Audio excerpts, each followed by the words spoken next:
Hello everyone and welcome to Ancient Roman Trading Secrets with General Romulus.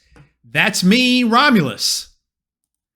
This show is brought to you by Backpack Trader. Our goal is to help you become the best version of the backpack trader you can possibly become. And speaking of backpack trading, the fearless leader, the inventor of the concept of backpack trading, that's right, TJ is embarking on a great adventure. And he will be metaphorically backpack trading. He doesn't sling a backpack and stay in a tent any longer. Those days happened, but not anymore. Upgraded to, I'm sure, first-class train tickets and fine hotels. But the man is about to start doing some backpack trading. And another example, this from one of our longtime centurions posting on our Discord. Look at that, up in the hills of New Hampshire. Thanks, Romulus. I now have more money to spend while I am out of Michigan, where he lives, backpack trading. And he was referring to a trade that we just closed out. You know what? Why don't we show that to everybody, shall we? Here's the S&P 500 getting hammered after the inflation report. But we were short XLF. I took a short position on this one, not only in the ETF, but also in the put options. And the put options yielded almost 20% in just a couple of days. That's backpack trading. Well, there were a lot of clues out in the market before this sell-off kicked in. I hope you saw them. If you didn't, well, you should become a centurion. Stop losing all that money and barking up various trees. Become a centurion and grow a forest. How about that? I'm not going to get too into what those clues were. Those are reserved for my Centurion Legion. But they were out there. As I mentioned, they were kind of all over the place. You just needed to know where to look. And you didn't need a monster gold finder in order to identify them.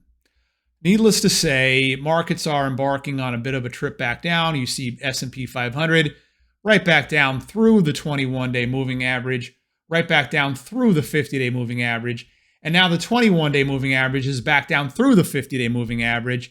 So once again, the S&P 500 is cornered into a power downtrend.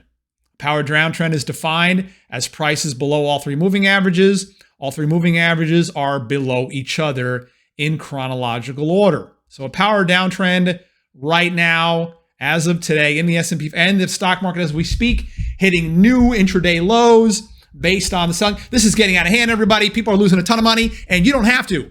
You become a centurion. You don't have to lose all this money. As a matter of fact, you could be making money. You could have made that 20% that we made. You could just be banking this stuff instead of making yourself absolutely crazy. I told you the clues were everywhere that this sell-off was going to happen. They were absolutely all over the stock market. You just needed to know where to look. That's all. Just become a centurion and know where to look. Or would you rather keep losing money with nonsense like this? Or like this? Or like this? You're tired of that, right? I bet you are. Doesn't have to be that way. Become a centurion and get yourself out of those weeds. Start backpack trading. It's so much better. So much better. Well, since this particular sell-off was sparked by an inflation report, let's go ahead and take a look at those bonds, shall we? All right, let's cruise over to interest rate land. Here's the 2-year. This is sitting, I believe, a 16-year high as of today, breaking out of that ascending triangle that was highlighted to my Centurion several weeks ago. So we all saw that coming, no question about it. Here's the 10-year. 10-year just shy of a multi-year high, not quite 16 years. I believe it's about 5 or 6 year high on the 10-year.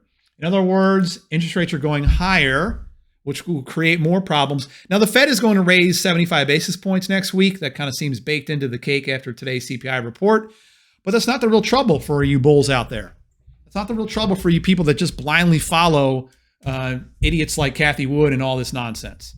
Now, the real problem is that the Federal Reserve, starting a couple of weeks ago, is draining $95 billion worth of liquidity out of the global financial system. This is as opposed to, and in contradiction to what they're doing a year ago, which was adding $120 billion. They started doing that at the COVID lows, and they continued doing that until November of last year. Then they tapered off until completely stopping that in March and then starting to raise interest rates. Now, 6 months after raising interest rates, they are starting the opposite tack and draining the system of $95 billion a month. That's your real problem. Everyone's arguing and debating before today, that was, about whether the Fed was going to raise 50 basis points or 75 next week. Irrelevant. $95 billion a month. And that number is not going to change just because oil prices go back down a little bit, or we're paying a little bit less for our food in the supermarket next month. Nope. That's a stick. That's a big stick. And it's going to hammer the market on rallies for quite some time. That's the problem. That's your bullish problem. Okay? That's your bullish problem. Okay. Again, this has been Romulus with Ancient Roman Trading Secrets. Thrilled to have another opportunity to be with you. I'll be back again tomorrow. Look forward to spending that time with you. And please, until then, be careful. The bears just came out of hibernation again. That's all for now.